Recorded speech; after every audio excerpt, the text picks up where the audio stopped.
السلام علیکم ورحمۃ اللہ۔ کہتے ہیں کہ ملک الموت نے بارگاہ رب العزت میں عرض کی، اے مولا کریم، میں نے کروڑوں لوگوں کی جانیں قبض کی ہیں، مگر دو جانیں ایسی ہیں کہ جنہیں قبض کرتے وقت مجھے بڑا ہی صدمہ اور افسوس ہوا ہے۔ میں نے تیرے حکم کی تکمیل ضرور کی مگر نہایت ہی دکھ کے ساتھ، اور وہ ایک ماں اور ایک بیٹا تھا۔ واقعہ کچھ اس طرح ہے کہ ایک جہاز غرق ہو گیا تھا اور ایک عورت اپنے شیر خوار بچے کے ساتھ ایک تختے کا سہارا لینے میں کامیاب ہو گئی۔ تختہ دریا میں بہہ رہا تھا اور ماں اور بیٹا اس پر سوار تھے۔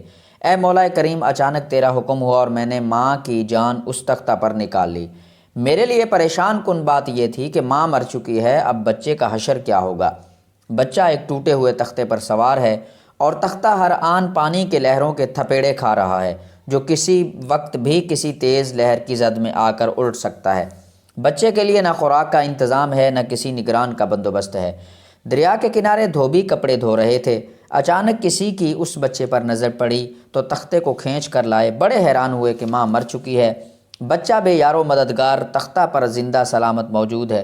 وہ لوگ اس بچے کو اپنے سردار کے پاس لے گئے۔ سردار بیچارہ بے اولاد تھا۔ سردار خوبصورت بچہ دیکھ کر اس پر اس کا دل آ گیا اور سردار نے بچے کو اپنے نگرانی میں لے کر اسے اپنا بیٹا بنا لیا۔ یہ بیٹا 8-9 سال کی عمر کا تھا کہ اپنے ساتھی بچوں کے ساتھ کھیل رہا تھا۔ اتنے میں بادشاہ وقت کی سواری کی آمد کا شور اٹھا، سب لوگ ادھر ادھر بھاگ گئے مگر یہ بچہ سڑک پر اکیلا کھڑا رہا تھا۔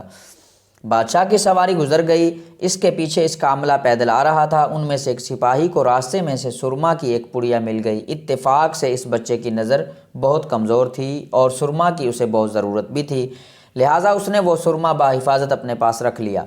آنکھوں میں لگانے سے پہلے اسے خیال آیا کہ یہ سرما کوئی تکلیف نہ پہنچائے، لگانے سے پہلے کسی دوسرے شخص پر آزما لینا چاہیے۔ قریب ہی وہ بچہ کھڑا تھا، اس نے اس بچے پر آزمانا چاہا۔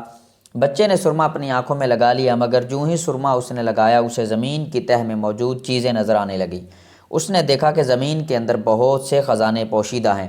بچہ ہوشیار تھا، اس نے چیخنا چلانا شروع کر دیا، سرما لگانے کی وجہ سے میری آنکھوں میں سخت تکلیف پیدا ہو گئی ہے۔ وہ سرمے کی پڑیا گرا کر چلے گئے۔ بچہ سرما کی پڑیا اٹھا کر گھر پہنچا اور خوشی خوشی باپ کو سارا واقعہ سنایا۔ سردار بڑا خوش ہوا۔ باپ نے کہا، ہمارے پاس آدمی بھی ہیں اور گدھے بھی ہیں، تم سرما لگاؤ، ہم تمہارے ساتھ چلتے ہیں، جہاں کہیں خزانہ پاؤ ہمیں بتاؤ، ہم نکال لیں گے۔ چنانچہ ایسا ہی ہوا۔ بچے کے بتانے پر وہ لوگ خزانے نکالنے لگے اور تھوڑے ہی عرصے میں امیر بن گئے۔ بچہ جوان ہوا تو اس نے پرزے نکالنے شروع کیے، ان کے پاس دولت کی فراوانی ہو گئی، زمین کے تمام خزانے اس کی نظروں میں تھے۔ اس نے آہستہ آہستہ بہت سے آدمی اپنے ساتھ ملا لیے، اس کے بعد تمام سرداروں کو ادھر ادھر کر دیا اور خود سردار بن گیا۔ آخر نوبت یہاں تک پہنچی کہ اس نے بادشاہ کے ساتھ بھی ٹکر لے لی اور اسے مغلوب کر کے بادشاہ بن گیا۔ اس بچے کا نام شداد تھا اور یہ وہی بچہ تھا جس کی ماں تختے پر ہی پڑی مر گئی تھی اور یہ اکیلا دریا کی لہروں کے ساتھ بہہ رہا تھا۔ کہتے ہیں کہ جب یہ بچہ سر اقتدار آیا تو اس نے حکم دیا کہ ایک ایسا کمال درجے کا شہر آباد کیا جائے جس کی ایک اینٹ سونے کی ہو اور دوسری چاندی کی ہو، اس میں ایک عالی شان باغ ہو جس میں دنیا کی ہر چیز میسر ہو۔ جب وہ شہر ہر لحاظ سے مکمل ہو گیا تو شداد نے ارادہ کیا کہ جا کر اس شہر کا نظارہ کیا جائے۔ چنانچہ وہ شہر کو دیکھنے نکلا۔ ابھی وہ دروازے تک ہی پہنچا تھا کہ ملک الموت کو حکم ہوا اور اس نے وہیں اس کی روح قبض کر لی۔ اسے اتنا موقع بھی نہ دیا کہ اپنے بے مثال باغ کو ایک نظر دیکھ سکتا۔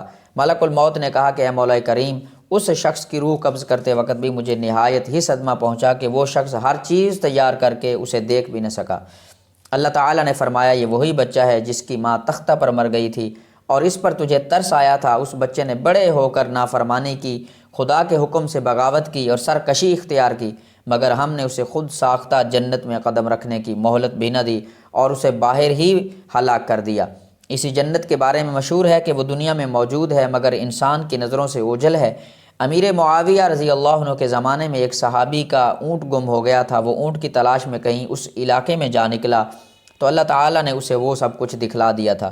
صحابی وہاں کوئی نشانی بھی ساتھ لایا تھا۔ اس صحابی نے یہ واقعہ امیر معاویہ کے پاس بیان کیا۔ انہوں نے کافی تلاش کرایا مگر کسی کو وہ جنت نہیں ملی اور اللہ تعالیٰ نے پوشیدہ کر دیا۔